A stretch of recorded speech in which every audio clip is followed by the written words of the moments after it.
Assalamualaikum warahmatullahi wabarakatuh. Alhamdulillahirabbil alamin wassalatu wassalamu ala sayyidina Muhammadin wa ala alihi washabbihi ajma'in amma ba'du.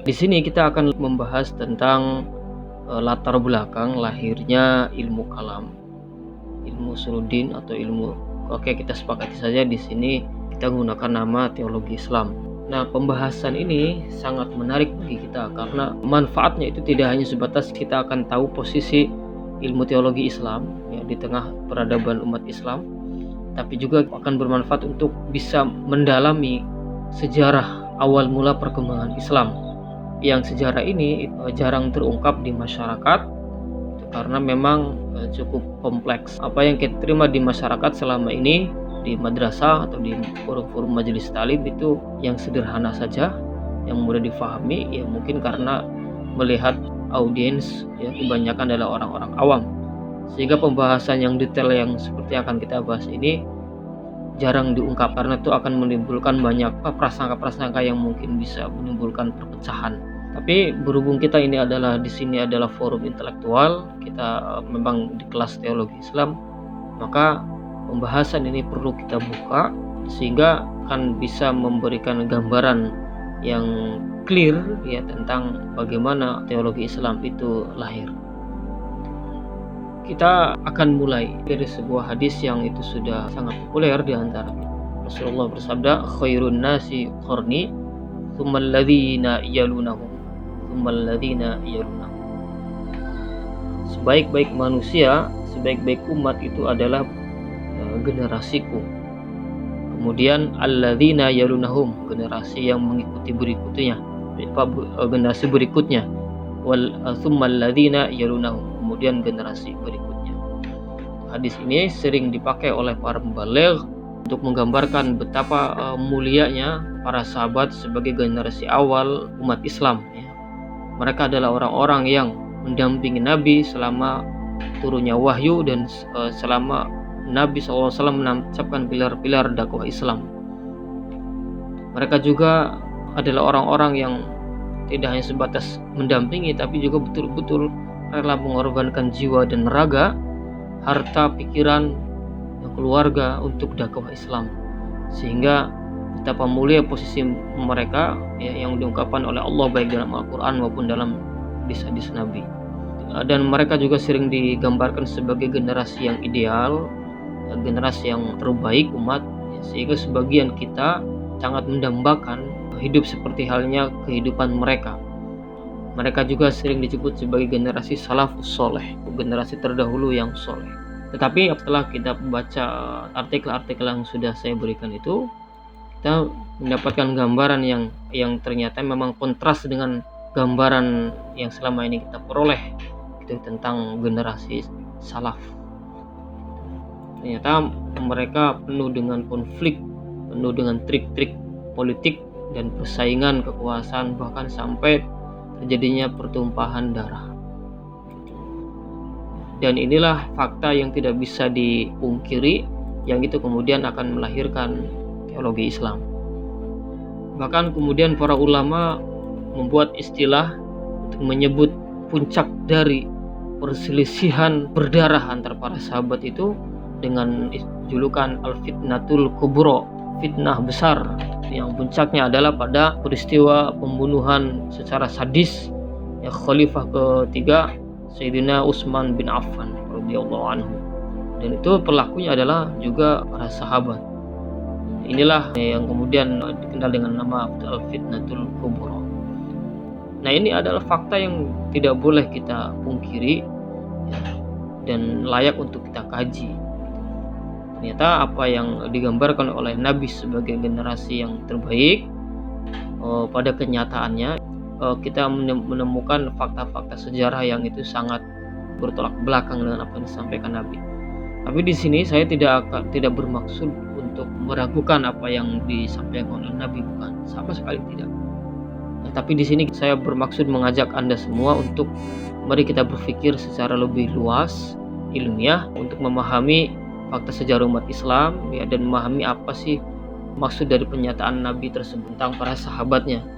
Jangan-jangan selama ini kita banyak hal yang pemahaman kita belum sesuai dengan apa yang dimaksudkan dengan Nabi Sallallahu Alaihi Wasallam. Termasuk dalam hal ini adalah hadis yang tadi, khairun nasi qarni, itu selama ini mungkin ada yang perlu dikaji kembali pemahaman kita tentang hadis itu. Baik, di sini pentingnya melihat sejarah. Karena seperti yang sudah saya sampaikan, sejarah Fitnatul Kubro ini tidak berhenti pada saat itu saja.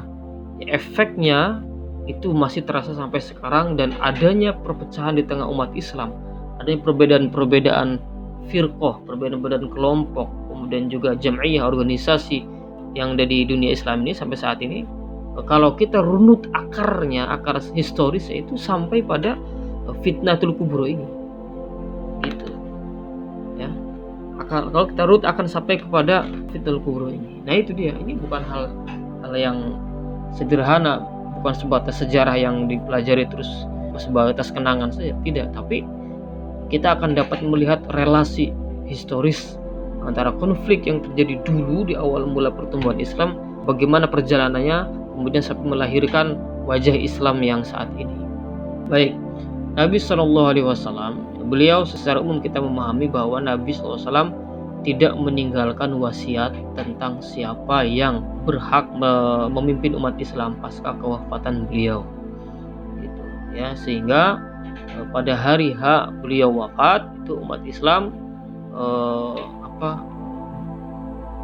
bingung ya, mereka bingung pada saat itu ya tentang siapa yang harus menjadi pimpinan umat Islam. Tidak bisa umat Islam dibiarkan tanpa seorang pemimpin, karena itu akan menimbulkan banyak perpecahan.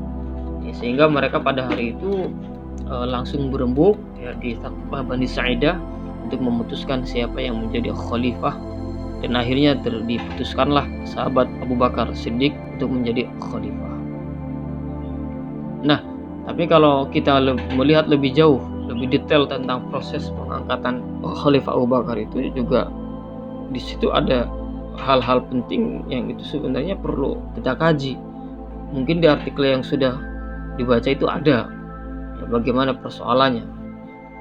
Ternyata pada hari itu ketika Abu Bakar disepakati sebagai khalifah, itu tidak semua umat Islam pada saat itu di Madinah sepakat. Ada sejumlah sahabat yang itu tidak sepakat dan tidak mau berbaiat. Siapa? Ya diantaranya adalah Sayyidina Ali bin Abi Thalib sendiri, kemudian istrinya Siti Fatimah, dan sahabat-sahabat lain terutama dari kalangan Ahlul Bait Nabi. Mereka kurang berkenan dengan adanya pertemuan di Saqifah Bani Sa'idah itu. Sedangkan Nabi yang baru saja wafat, jasadnya belum sempat dimakamkan. Barangkali kehendaknya Ahlul Bait Nabi, Sayyidina Ali dan Siti Fatimah dan keluarganya itu biarlah selesaikan dulu urusan pemakaman Nabi, pengurusan jenazah Nabi, baru kemudian bicara tentang kepemimpinan. Dan Sayyidina Ali dan Siti Fatimah juga tidak berkenan, karena memang di samping karena tadi ya alasan tadi, karena jasad Nabi masih belum selesai diurusi, sehingga dalam konteks itu proses musyawarahnya para sahabat sehingga terpilihnya Abu Bakar itu tidak melibatkan Sayyidina Ali dan Siti Fatimah sebagai Ahlul Bait Nabi. Sehingga diceritakan bahwa sampai waktu beberapa bulan, kurang lebih 6 bulan pasca wafat Nabi, pasca terpilihnya Abu Bakar, Sayyidina Ali dan Siti Fatimah tidak juga berbaiat, menyatakan dukungannya, taatannya kepada Khalifah Abu Bakar. Barulah setelah Siti Fatimah wafat, itu kemudian Sayyidina Ali berbaiat kepada Sayyidina Abu Bakar Siddiq. Nah, terlepas apa motif yang melatar belakangi terjadinya gesekan antara Ahlul Bait Nabi dengan para sahabat baik Ansar maupun Muhajirin, terlepas dari apa motifnya, yang jelas kita melihat di situ ada gesekan. Di satu sisi, hal inilah yang menjadi benih-benih munculnya di kemudian hari kelompok Syiah. Mereka berkeyakinan ya, bahwa Rasulullah sebelum wafat bukan tanpa meninggalkan pesan ya. Rasulullah meninggalkan pesan, meninggalkan wasiat tentang siapa yang akan menggantikannya. Rasulullah sudah berwasiat bahwa yang nanti melanjutkan kepemimpinan umat Islam setelah wafat adalah Sayyidina Ali bin Abi Thalib. Dasarnya jelas ya. Ada sebuah hadis yang sahih ya, Bahkan ini termasuk hadis mutawatir dan diriwayatkan oleh Imam Ahmad, Imam Hakim dan Imam At-Tirmidzi. Hadisnya terkenal dengan hadis Ghadir Qum. Ya, pada saat itu kira-kira sekitar, kalau tidak salah ada pendapat sekitar 60 harian sebelum Nabi wafat, itu Nabi memberikan wasiat. Sepulangnya beliau dari melakukan haji wada, berhenti di suatu tempat namanya Ghadir Qum. Di situ Nabi kemudian berkhutbah, dan di antara khutbahnya itu beliau menyatakan, man kuntu maulahu fa'aliyun maulahu. Barang siapa yang menganggap aku sebagai maulanya, sebagai pimpinannya, ya, maka Ali lah juga pimpinannya. Gitu. Hadis ini disampaikan Nabi ya beberapa puluh hari sebelum beliau wafat. Hadis ini kemudian dijadikan sebagai awal kelompok Syiah, ya, sebagai dasar keyakinan mereka bahwa Nabi Muhammad telah berwasiat tentang siapa yang akan jadi pimpinan umat Islam setelah beliau wafat. Siapa? Yaitu Ali bin Abi Thalib. Man kuntu maulahu fa'aliyun maulahu. Ya, orang-orang Syiah ya mengartikan kata maula itu sebagai pemimpin. Dan memang salah satu makna dari kata maula memang pemimpin, orang yang diikuti. Meskipun ada juga yang makna lain yaitu kekasih, teladan atau panutan, ya. Gitu. Tapi orang Syiah lebih memilih makna dari kata maula ini sebagai pemimpin. Gitu. Man kuntu maulahu fa'alin maulahu. Gitu. Nah, tentu Sayyidina Ali juga menyaksikan hadis ini. Dan para sahabat yang lain, ada ratusan ribu sahabat yang menyaksikan hadis ini. Pada saat itu di tempat namanya Ghadir Qum, di perjalanan pulang dari Haji Wada. Beberapa bulan kemudian Rasulullah wafat. Nah, barangkali Sayyidina Ali dan para Ahlul Bait juga pada saat itu meyakini demikian. Bisa jadi, kita tidak tahu secara pasti ya. Bisa jadi memang begitu. Sehingga proses pengangkatan Abu Bakar itu ya tidak semulus yang selama ini kita bayangkan, gitu. Karena di situ ada tadi najasat hari Nabi wafat, jasad beliau hanya diurus oleh Ahlul Baitnya. Sementara para sahabat besar yang lain, Abu Bakar, Umar, Utsman dan yang lainnya itu berkumpul di Thaqifah Bani Sa'idah untuk merapatkan siapa pimpinan, siapa khalifah. Gitu. Dan itu sama sekali tidak melibatkan Ahlul Bait Nabi yang memang pada saat itu sedang sibuk mengurus jenazah Nabi. Nah, di hari-hari pertama sejak wafat Nabi sudah terjadi hal semacam ini. Nah, meskipun kemudian mereda, ya, Sayyidina Ali kemudian berbaiat, ya, tidak terjadi gesekan-gesekan, tapi tentu secara batin ya tidak mudah hilang, ya. Tetap sebagian orang pada saat itu sudah memiliki keyakinan atau memiliki simpati tersendiri kepada Sayyidina Ali ya sebagai salah seorang sahabat yang utama.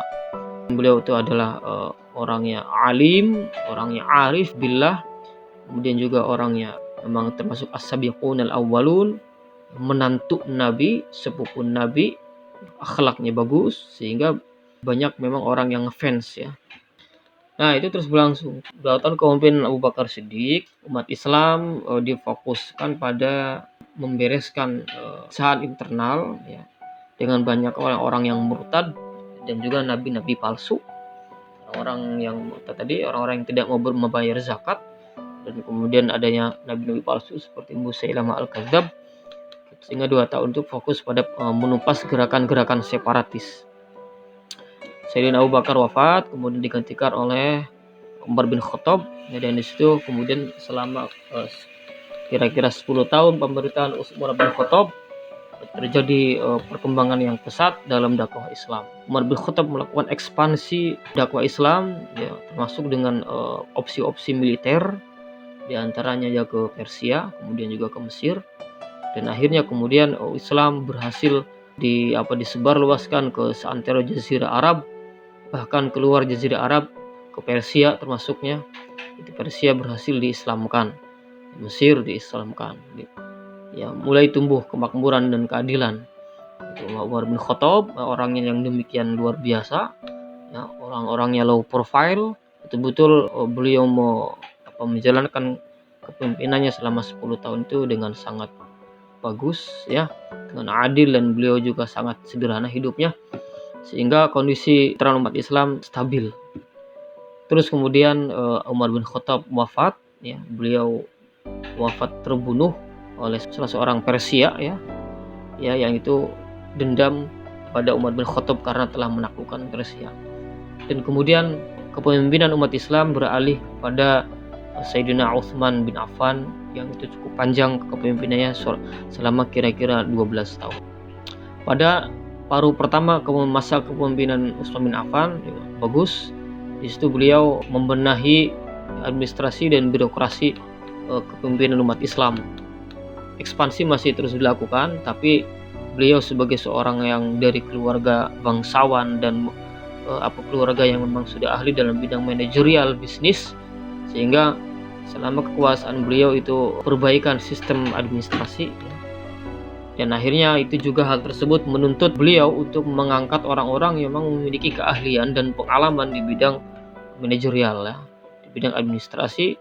Dan itu ternyata ya yang beliau lakukan adalah beliau harus mengangkat orang-orang yang di sekeliling beliau, orang-orang yang memang memiliki ikatan kekeluargaan dengan beliau sebagai keturunan dari Bani Umayyah.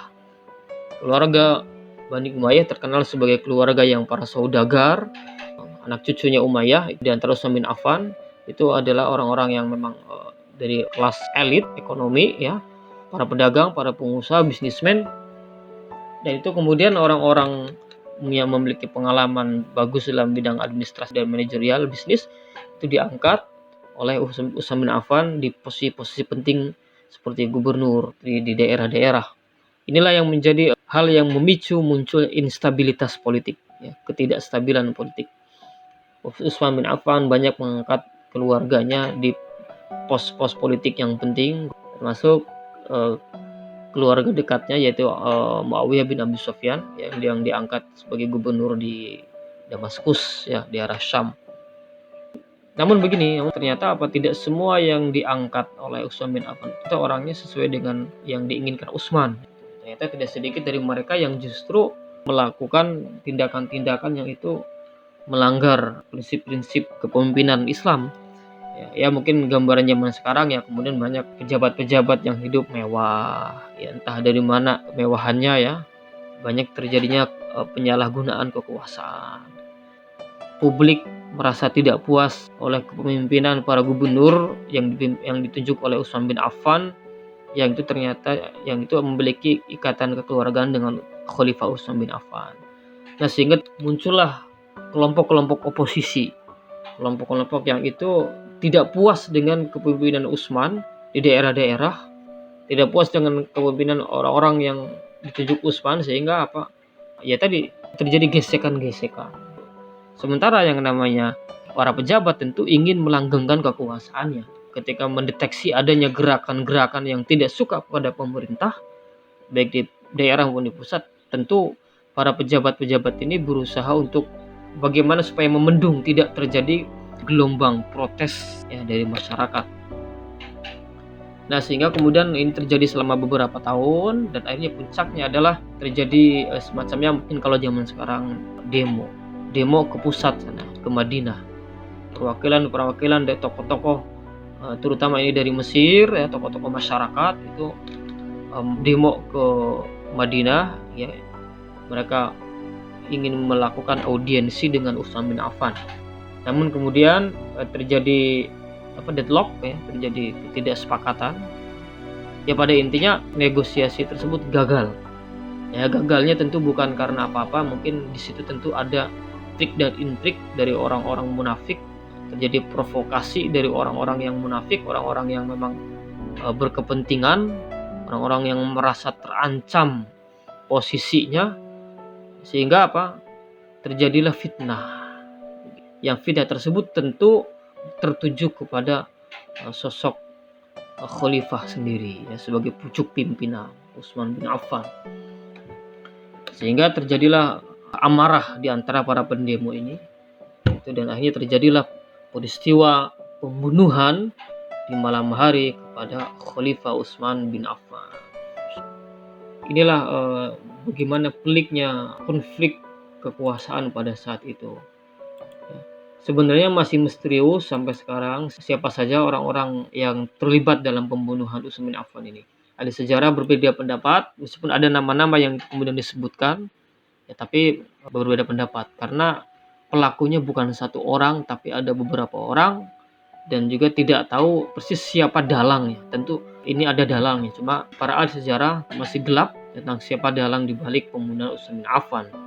Ya, di sini yang menimbulkan kekacauan besar di kemudian hari. Kalau menurut analisa dari Ibnu Katsir dalam kitabnya Al-Bidayah wan Nihayah juz ke-7 halaman 208, beliau dalam kitab tersebut menceritakan secara detail ya, dalam sebuah bab apa yang berjudul peristiwa terbunuhnya Utsman bin Affan ya. Di situ beliau mengutip riwayat-riwayat yang menggambarkan tentang pembunuhan Utsman ini. Beliau mengatakan waruya Ibnu Asakin an Ibni Aun anna Kinanah ibni Bashar daraba jabinahu dan ila akhirih. Yang intinya begini, Ibnu Asakir meriwayatkan ya, dari Ibnu Aun bahwa pembunuhan Utsman adalah bernama Kinanah bin Bishr ya. Kinanah bin Bishr ini daraba jabinahu. Kinanah bin Bishr ini memukul ya, rusuknya Utsman bin Affan. Wa muqaddama ra'sihi, dan kemudian juga memukul ubun-ubunnya. Insyaallah ya. Jadi Kinanah bin Bishr ini salah seorang pelakunya, beliau berperan diantaranya memukul rusuk dan ubun-ubun kepala Utsman bin Affan bi'amudin hadidin, dengan besi. Masya Allah, memukulnya dengan besi, memukul dada ya, dan ubun-ubun dengan besi ya. Kemudian Utsman bin Affan jatuh tersungkur ya, di sebelah Kinanah bin Bishr ini. Lalu kemudian ada lagi pelaku yang lain, yaitu Saudan bin Humron al-Muradi. Beliau juga memukul Utsman bin Affan ya, hingga beliau akhirnya wafat. Kemudian ada lagi yang bernama Amr bin Hamik.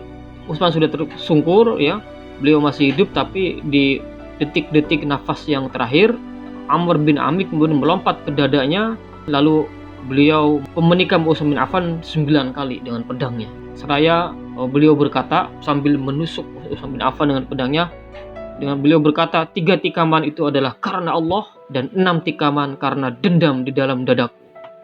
Di sini Ibnu Katsir ya, dalam riwayat ini beliau menggambarkan di sini ada 3 ya, ada 3 pelaku ya. Nah, mungkin masih ada yang lain ya.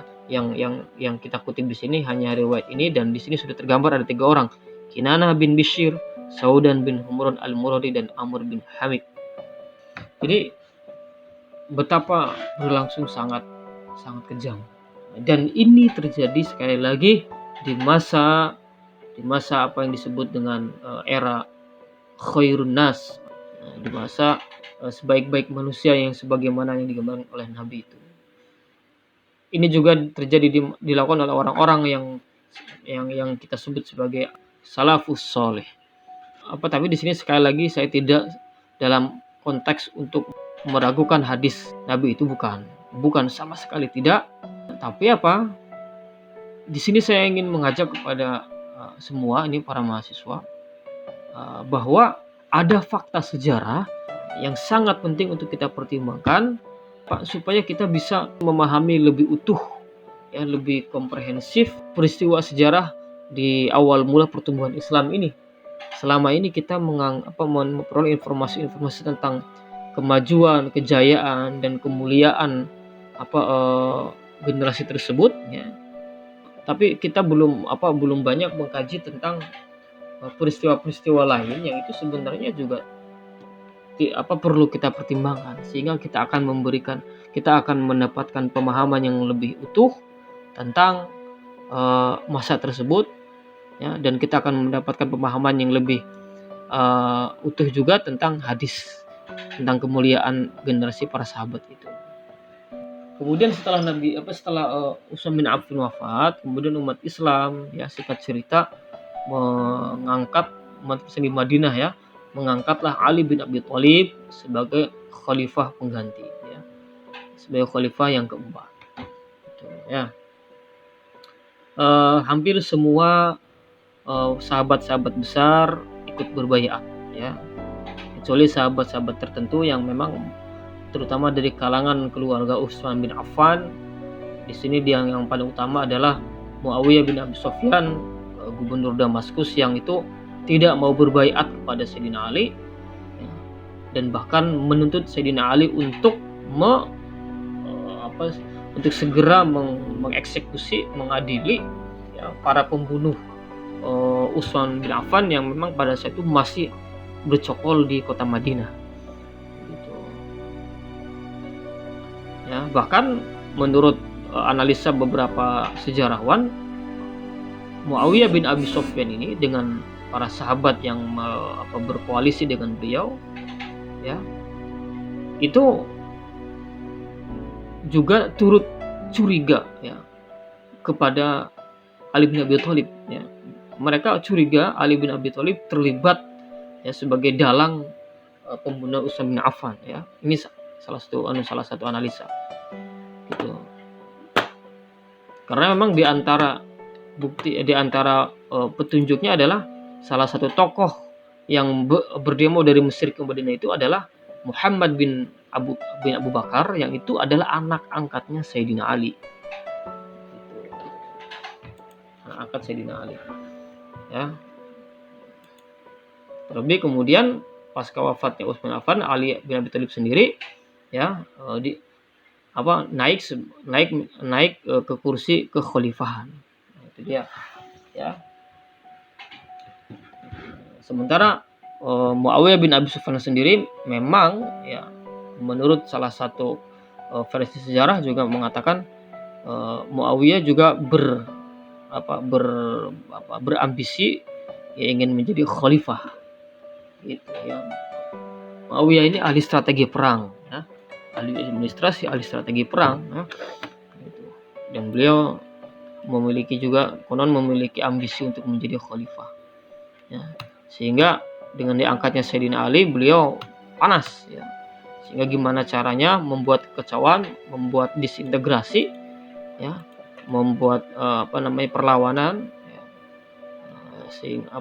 yang kemudian hari akhirnya menghasilkan perang Siffin.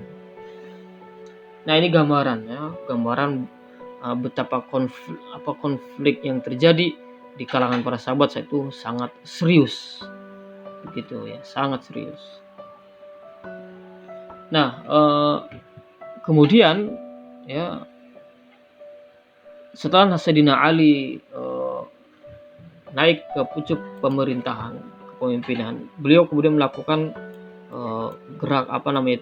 kebijakan-kebijakan yang itu banyak berseberangan dengan kebijakan Utsman bin Affan. Itu diantaranya adalah beliau memecat, ya, sejumlah pejabat gubernur yang dulu diangkat oleh Utsman bin Affan, ya, dari kalangan keluarganya, ya, dipecat dan kemudian digantikan dengan orang-orang yang lain yang dianggap lebih kompeten, gitu. Kemudian beliau juga menarik tanah-tanah, harta-harta negara yang selama ini, yang sebelumnya pernah diberikan Utsman bin Affan kepada keluarganya, ditarik kembali menjadi milik negara. Sehingga ya jelas tentu ya, ada faktor-faktor inilah yang kemudian memperpanas situasi, ya. Langkah-langkah Sayyidina Ali inilah yang membuat keluarga besar Bani Umayyah panas, ya, merasa gelisah karena, ya, kehilangan kekuasaan, ya. Yang kedua, harta benda yang selama ini menjadi dinikmati selama kepemimpinan Utsman itu kemudian dicabut kembali oleh Ali bin Abi Thalib, ya.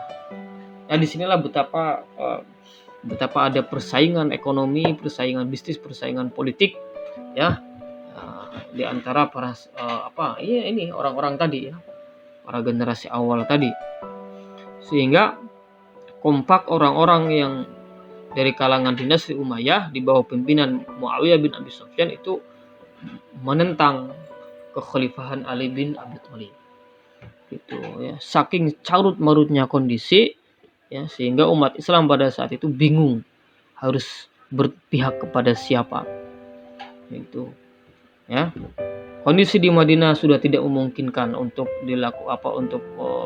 sudah tidak kondusif, ya. Para pendemo dari Mesir itu masih berada di Madinah selama beberapa lama, itu kan. Termasuk orang-orang yang terlibat dalam pembunuhan Utsman itu masih bercokol di Madinah, belum kembali ke Mesir. Ya, sementara kemudian keluarga besar dinasti Umayyah yaitu juga merongrong kekuasaan Ali bin Abi Thalib untuk segera agar Ali bin Abi Thalib segera mengeksekusi, mengadili para pembunuh Utsman.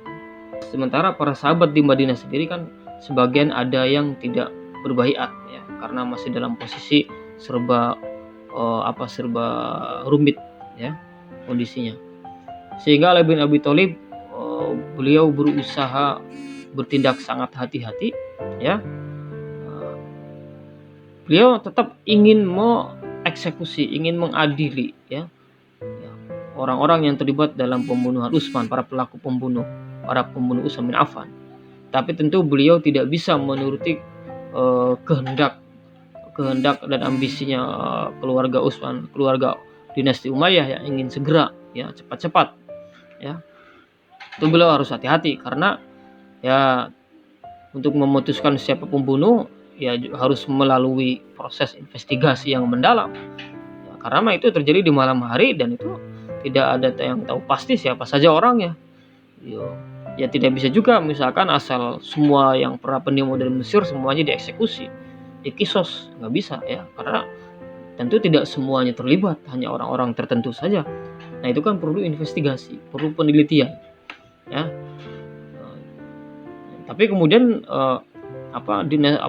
keluarga besar Utsman bin Affan tidak sabar, terus morong-morong, gitu, mengancam ini dan itu kepada Sayyidina Ali, yang menuduh ini dan itu kepada Sayyidina Ali. Bahkan ya tadi mereka curiga Ali bin Abi Thalib juga terlibat sebagai dalang pembunuhan Utsman, sehingga kondisi itu membuat Ali bin Abi Thalib merasa tertekan. Begitu tekanan yang beliau rasakan di Madinah itu begitu besar sehingga rasanya kok mustahil untuk menjalankan tampuk kepemimpinan di Madinah. Akhirnya beliau kemudian memutuskan untuk memindahkan pusat pemerintahan ke kota lain, yaitu ke Kufah, ya. Sedangkan karena di Kufah juga di situ masyarakatnya itu sangat gandrung, sangat cinta, sangat hormat kepada Sayyidina Ali, ya, banyak fansnya di Kufah, ya, beliau. Sehingga beliau hijrah ke Kufah, ya, dan beliau mengendalikan kekuasaan di Kufah, gitu. Nah, di sisi yang lain itu ketika terjadi huru-hara tersebut, ya, Siti Aisyah, istri Nabi SAW itu sedang berada di Mekah melaksanakan ibadah haji, gitu, ya.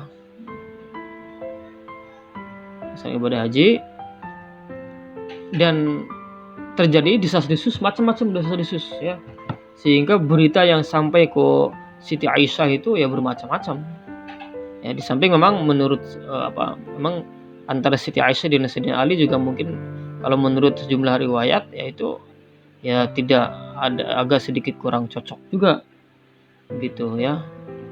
Terutama riwayat-riwayat yang dipegang kuat oleh orang-orang Syiah, ya. Memang terjadi ya ada sedikit gesekan lah antara Ali dan Aisyah, gitu, meskipun tidak begitu nampak. Sehingga dengan terjadinya peristiwa huru-hara tersebut, ya, yang pertama dan yang kedua dengan terjadinya desas-desus yang macam-macam, ya, huru-hara tersebut kemudian dimainkan oleh para provokator yang secara sengaja menyebarkan berita-berita yang memang yang berita-berita bohong dan yang ditambah-tambah, termasuk juga yaitu termasuk pembunuhan Utsman itu kan juga akibat ulah berita-berita hoax yang disebarkan oleh para provokator, gitu. Nah sehingga itu hal seperti itulah yang kemudian juga menyebabkan kemudian Siti Aisyah itu juga salah paham terhadap apa yang sedang terjadi, ya. Sehingga kemudian Siti Aisyah, ya, bersama dengan para sejumlah sahabat yang lain seperti Tolha dan Zubair, ya, itu kemudian bermaksud berangkat ke Kufah, ya, menemui Sayyidina Ali untuk meminta klarifikasi apa sih yang sebenarnya terjadi. Tapi kemudian di tengah jalan ya tadi terjadi provokasi macam-macam, sehingga tersebarlah isu bahwa Siti Aisyah dan pasukannya sedang berangkat menuju Kufah, ingin menyerang, ya, sehingga terjadilah peperangan itu antara Siti Aisyah dan rombongannya, ya, dengan orang-orang para sahabat, para tabiin, ya, yang itu berada di pihak Sayyidina Ali, yang kemudian menyebabkan gugurnya, wafatnya sahabat Thalhah dan Zubair gitu. Dan kemudian akhirnya perang berhenti dan Siti Aisyah akhirnya bertemu dengan Ali bin Abi Thalib. Di situ terjadi klarifikasi pun dilakukan, dan akhirnya perang berakhir dan Siti Aisyah kembali ke Madinah gitu ya. Nah, di sisi lain kemudian Muawiyah bin Abi Sufyan dari Damaskus terus mendesak Sayyidina Ali untuk segera mengeksekusi para pembunuh Utsman Affan, ya, sehingga kemudian kondisi memanas dan akhirnya terjadilah pertemuan dua pasukan besar gitu, pasukan Muawiyah dan pasukan Ali, ya, dan akhirnya meletuslah perang, ya, di daerah namanya Siffin, ya, dan akhirnya perangnya disebut perang Siffin. Perang Siffin ini sebenarnya hampir dimenangkan oleh Sayyidina Ali, ya, tapi kemudian pasukan Muawiyah di bawah komando Amr bin As, seorang panglima perang yang hebat, Amr bin As, itu kemudian melakukan tindakan strategi perang, ya, supaya menghindar dari kekalahan. Ya, beliau mengangkat mushaf Al-Qur'an, ingin meminta tahkim, ya, perundingan damai gitu. Nah, ketika permintaan tahkim ini diberikan oleh pihak Muawiyah dengan mengangkat mushaf Al-Qur'an ke atas, nah terjadilah gesekan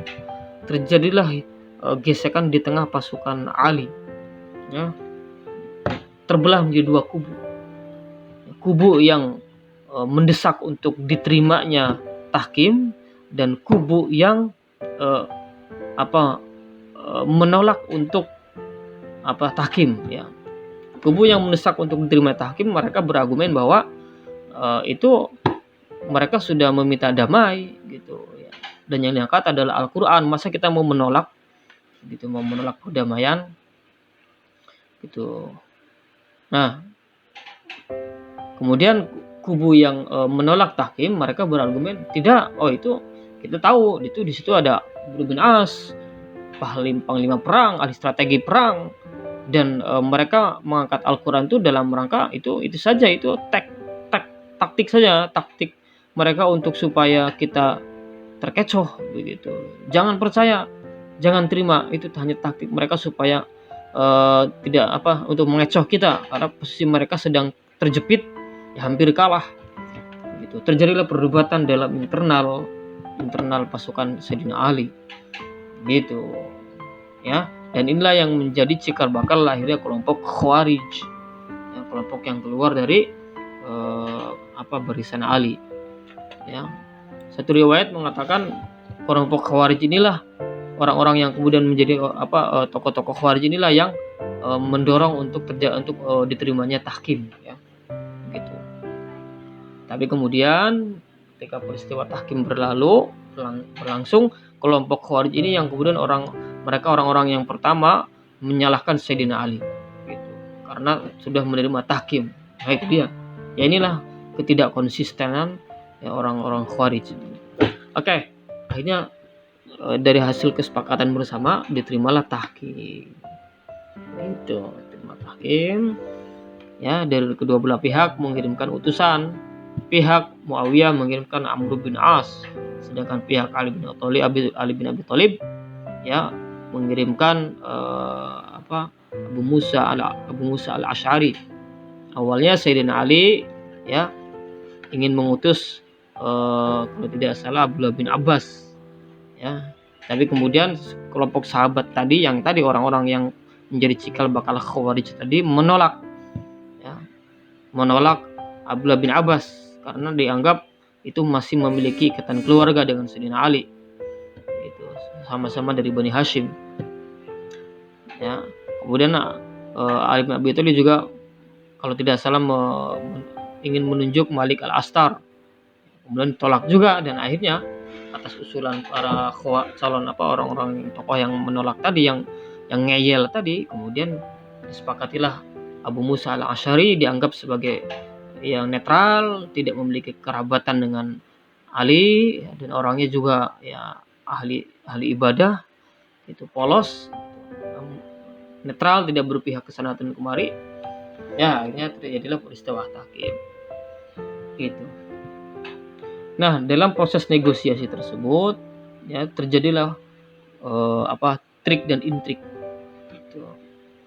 Ya, kedua belah pihak atas saran dari atas saran dari Amr bin As ya sepakat untuk menurunkan jabatan ya, pimpinannya masing-masing.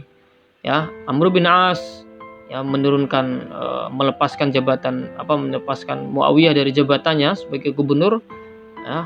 Abu Musa Al-Asy'ari melepaskan Ali bin Abi Thalib dari jabatannya sebagai khalifah. Dan kemudian kesempatan pertama diberikan Amr bin As kepada Abu Musa Al-Asy'ari gitu. Karena Abu Musa dianggap sebagai yang lebih tua, lebih senior gitu. Nah, akhirnya Abu Musa Al-Asy'ari ya, mengumumkanlah, wahai para sahabatku, dan kita semua sepakat yang menurunkan Ali bin Abi Thalib dari jabatannya sebagai khalifah. Setuju, sepakat gitu. Ya, semua sepakat. Tapi kemudian ketika giliran Amr bin As, beliau tidak menepati kesepakatan, dan akhirnya beliau memutuskan untuk kita juga sepakat Ali bin Abi Thalib ya, kita turunkan dilepaskan dari jabatannya sebagai khalifah, dan kita menganggap dan akhirnya kita memiliki satu pemimpin, yaitu Muawiyah bin Abi Sufyan. Wah, terjadilah keributan di situ. Wah, terjadilah deadlock, ketidaksepakatan. Akhirnya kembali ke barisan masing-masing. Abu Musa Al-Asy'ari ya, telah ditipu oleh Amr bin As ya dalam negosiasi tersebut. Nah, dan karena itulah kemudian orang-orang yang tadi ngeyel tadi ya memisahkan diri dari barisan Ali, keluar dari barisan itu, mereka menuju ke satu tempat yang di desa yang kalau tidak salah desa Haruro ya, jadi diikuti oleh kira-kira 12.000 ya pasukan yang ikut membelot ya dari barisan Sayyidina Ali. Inilah yang kemudian mereka disebut dengan Khawarij. Disebut Khawarij karena mereka sudah khoroju ya, mereka sudah keluar dari barisan, sehingga orang-orang tersebut disebut Khawarij gitu. Nah, inilah proses bagaimana peristiwa tahkim gagal dan kemudian melahirkan Khawarij. Ya, orang-orang Khawarij ini telah menganggap Sayyidina Ali bersalah ya, bahkan kafir. Alasannya apa? Karena Sayyidina Ali sudah menyerahkan urusan kepemimpinan itu kepada musyawarah gitu. Padahal kepemimpinan umat Islam itu adalah urusan Allah, amanat dari Allah ya. Dan juga ketika ada hal-hal sesuatu pada masalah kepemimpinan harus dikembalikan kepada kitabullah gitu. Tapi Sayyidina Ali malah menyerahkan kekuasaannya ya kepada musyawarah sesama manusia. Nah, inilah yang kemudian yang menjadikan dasar alasan orang-orang Khawarij tadi mengkafirkan Sayyidina Ali ya. Seperti dalam di antara ayat yang dijadikan sebagai dalil adalah surat Al-Maidah ayat 44, "Wa man la yahkum bima anzalallahu fa ulaika humul kafirun." Dan barang siapa yang berhukum bukan dengan apa yang sudah Allah turunkan, yaitu Al-Qur'an, maka mereka adalah orang-orang kafir. Gitu ya. Dengan dasar ayat inilah kemudian Khawarij mengkafirkan Sayyidina Ali dan juga mengkafirkan Muawiyah bin Abi Sufyan dan pasukannya dan orang-orangnya. Jadi Ali dan para pengikutnya dianggap kafir ya karena sudah menyerahkan kepemimpinannya kepada musyawarah ya, pada negosiasi antar manusia ya. Muawiyah juga dianggap kafir karena sudah menentang kepemimpinan yang sah. Termasuk Siti Aisyah juga dianggap sebagai dikafirkan karena sudah menentang Ali bin Abi Thalib yang saat itu sebagai pemimpin yang sah. Utsman bin Affan pun juga dikafirkan ya karena apa? Dianggap di periode kedua kepemimpinannya sudah dianggap banyak melenceng. Nah, inilah Khawarij ya. Khawarij sekali lagi mengkafirkan Sayyidina Ali karena menganggap Sayyidina Ali sudah tidak berhukum dengan hukum Allah. Itu ya.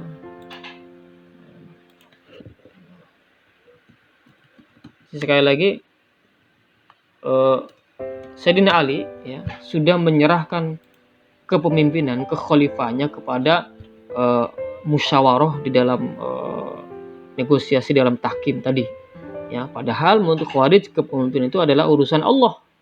Ya, kan ada beberapa ayat Al-Qur'an yang itu menegaskan demikian.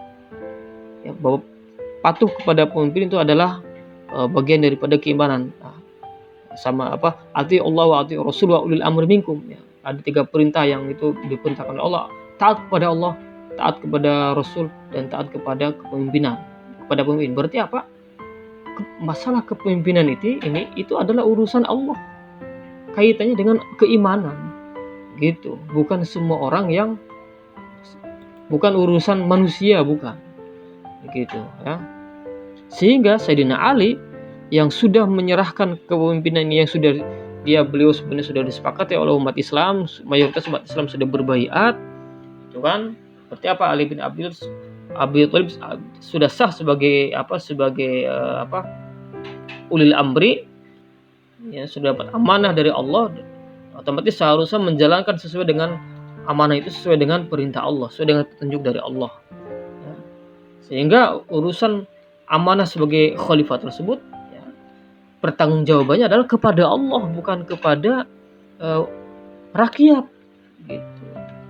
Nah, sementara dalam peristiwa tahkim tersebut Ali bin Abi Thalib ya dan timnya, pemrawali delegasinya itu Abu Musa Al-Asy'ari itu telah menyerahkan atau melepaskan jabatannya berdasarkan musyawarah dalam tahkim tersebut.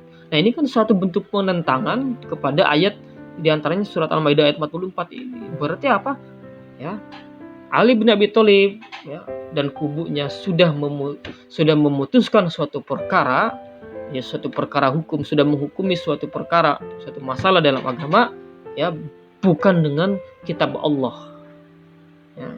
Tidak dikembalikan urusannya kepada kitab Allah, tapi kepada musyawarah mufakat.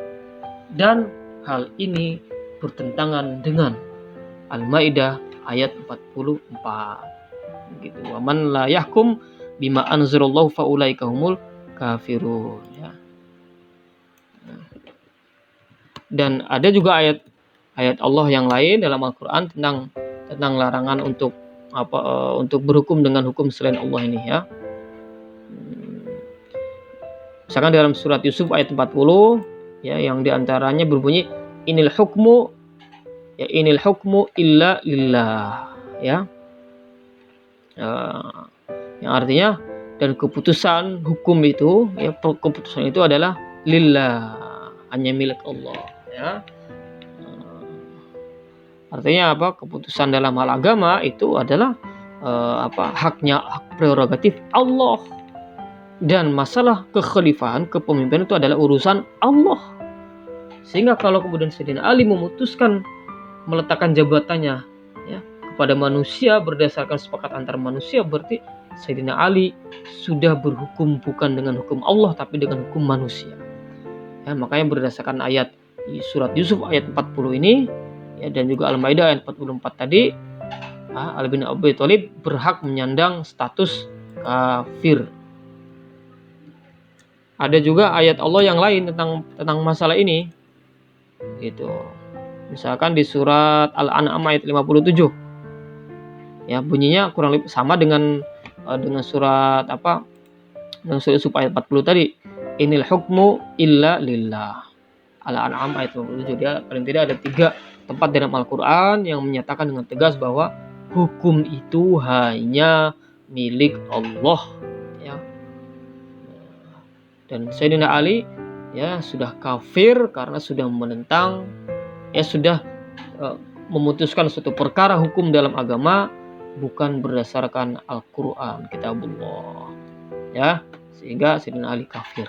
Nah itu dia, inilah doktrin Khawarij yang begitu ekstrim, ya. Bahkan sekelas Sayyidina Ali pun sebagai sahabat Nabi yang utama, yang dijamin masuk surga sebagai khalifah, ya, yang disepakati oleh kaum muslimin pada saat itu, sebagai menantu Nabi, ya, sebagai sepupu Nabi, juga dikafirkan hanya lantaran dianggap tidak berhukum dengan hukum Allah. Gitu. Padahal kan belum tentu benar juga. Cuma ya itu, ya, pendapatnya apa dianggap memahami ayat Al-Quran dengan pendapatnya sendiri secara sederhana, kemudian langsung disematkan kepada orang lain sebagai kafir. Inilah Khawarij, ya. Sehingga kemudian setelah perang berakhir, ya, masuk bulan Ramadan, akhirnya pasukan Ali dan pasukan Muawiyah kembali ke daerah masing-masing. Ali ke Kufah, kemudian juga Muawiyah ke Damaskus, ya. Selesai itu kemudian setelah melalui proses klarifikasi dan negosiasi, ya, antara Sayyidina Ali dengan kelompok Khawarij ini, sehingga juga kemudian terjadilah deadlock, terjadilah kebuntuan, dan akhirnya Khawarij, ya, akhirnya diperangi oleh Sayyidina Ali, ya, diberantas oleh Sayyidina Ali, ya, dalam sebuah perang yang disebut dengan perang Nahrawan, ya. Dalam perang Nahrawan, ya, Sayyidina Ali mengerahkan pasukan untuk memerangi kelompok Khawarij, gitu, dan bubar ya kelompok Khawarij, gitu, ya. Sampai kemudian, ya, kelompok Khawarij ini, ya, sisa-sisa kekuatannya kemudian melakukan perencanaan pembunuhan, ya, membuat konspirasi untuk membunuh tiga sahabat besar, yaitu Ali bin Abi Thalib, Muawiyah bin Abi Sufyan, dan Amr bin As, ya. Diutus 3 orang, ya, dengan misi masing-masing. Coba kemudian ketika orang-orang Khawarij yang bertugas membunuh Amr bin As dan Muawiyah gagal, ya, Ibnu Muljam, ya, seorang tabi'in, seorang yang ahli ibadah, hafal Quran, ya, ahli tahajud, pokoknya orang yang betul-betul abid, gitu kan. Itu digambarkan demikian, ya. Dia kemudian dengan percaya diri, ya, datang ke Kufah dan akhirnya berhasil membunuh Sayyidina Ali, Khalifah Ali bin Abi Thalib. Jadi peristiwa panjangnya, ya, peristiwa panjang konflik Fitnatul Kubra yang terjadi. Kemudian pasca wafatnya Sayyidina Ali, kemudian umat Islam baiat putranya, yaitu Sayyidina Hasan bin Ali sebagai khalifah yang kelima. Lagi-lagi, ya, pembaiatan Hasan ini juga ditolak oleh Muawiyah di Damaskus. Dan akhirnya Sayyidina Hasan, ya, melihat kondisi umat Islam sudah carut marut, terpecah belah, dan sudah begitu akut, capek sudah dengan konflik yang terjadi. Akhirnya Sayyidina Hasan melepaskan jabatan kekhalifahannya. Beliau tidak mau menjadi khalifah, ya, dan kemudian menyerahkan amanah kekhalifahan itu kepada Muawiyah bin Abi Sufyan di Damaskus, dan kemudian mendorong umat Islam, ya, para pengikutnya untuk juga turut berbaiat kepada Muawiyah bin Abi Sufyan. Nah, sejak saat itulah kemudian Muawiyah, ya, mengangkat dirinya sebagai khalifah, ya, kemudian juga meminta baiat dari umat Islam, ya, dan akhirnya secara sah berdirilah dinasti Umayyah ya. Ya, dengan khalifahnya, dengan rajanya yang pertama yaitu Muawiyah bin Abi Sufyan gitu. Nanti setelah Muawiyah wafat ya, itu digantikan oleh putranya Yazid bin Muawiyah. Yazid wafat, digantikan oleh putranya lagi, dan seterusnya, sehingga Umayyah ini dari Muawiyah dan anak cucunya ya, kepemimpinannya itu disebut bukan khilafah Islamiyah ya, tapi dinasti gitu. Kenapa? Karena proses pewarisan tahta kekuasaannya itu adalah kepada anak cucunya gitu, bukan melalui musyawarah mufakat seperti era sebelumnya Abu Bakar, Umar, Utsman, Ali. Nah itu dia yang terjadi ya. Tapi kemudian ternyata tidak semua sahabat dan juga tabi'in itu mau nurut untuk berbaiat kepada Muawiyah. Ada sekelompok yang lain ya, yang selama ini sudah setia kepada Sayyidina Ali, itu tetap tidak mau berbaiat kepada Muawiyah. Buat apa berbaiat? Selama ini kita sudah menentang, sudah berjuang, sudah sejak zaman Sayyidina Ali ya. Kok sekarang berbaiat? Oh, tidak mau ya.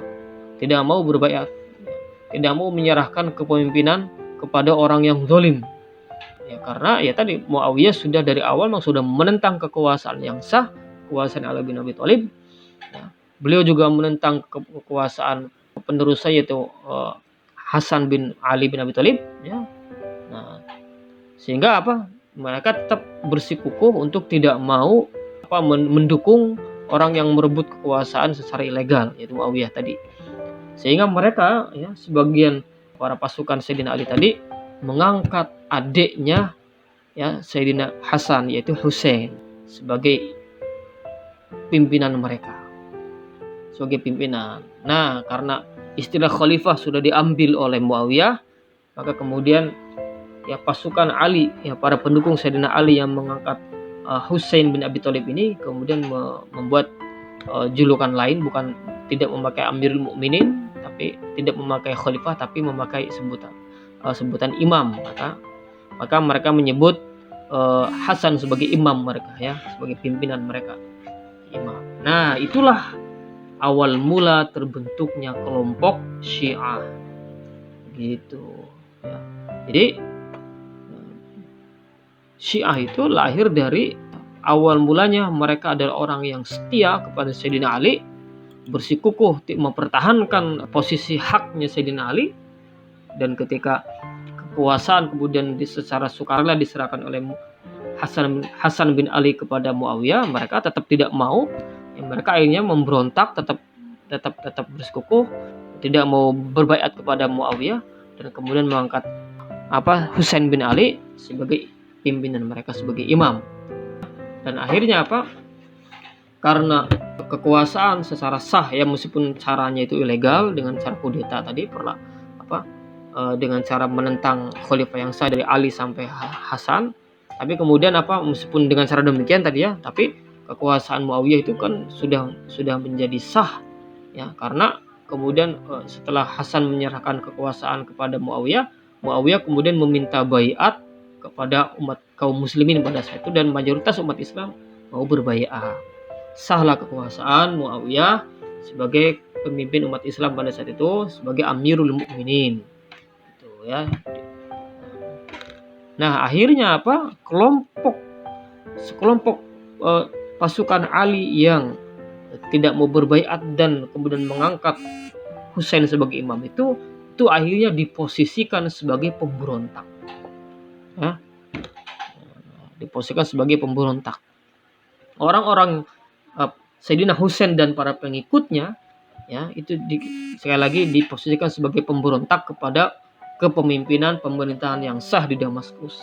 Nah, orang-orang Syiah ini ya, orang-orang yang kemudian tadi Sayyidina Husain dan para pengikutnya tadi yang kemudian disebut dengan Syiah ya, itu kemudian diburu karena dianggap sebagai pemberontak, mau dipaksa untuk berbaiat,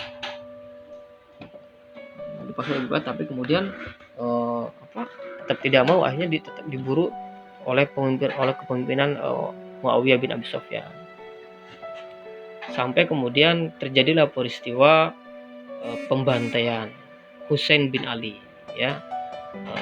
di padang Karbala, ya, peristiwa Karbala gitu. Jadi setelah Muawiyah wafat, ya, kemudian digantikan oleh putranya Yazid bin Muawiyah. Kemudian pada zaman Yazid bin Muawiyah inilah terjadi peristiwa Karbala itu.